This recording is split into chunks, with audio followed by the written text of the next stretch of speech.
إني جزيتهم اليوم بما صبروا أنهم هم الفائزون.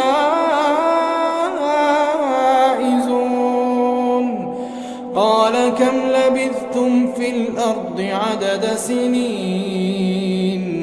قالوا لبثنا يوما أو بعض يوم فاسأل العادين.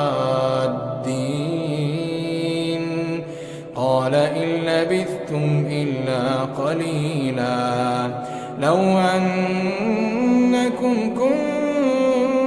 كنتم تعلمون أفحسبتم أنما خلقناكم عبثا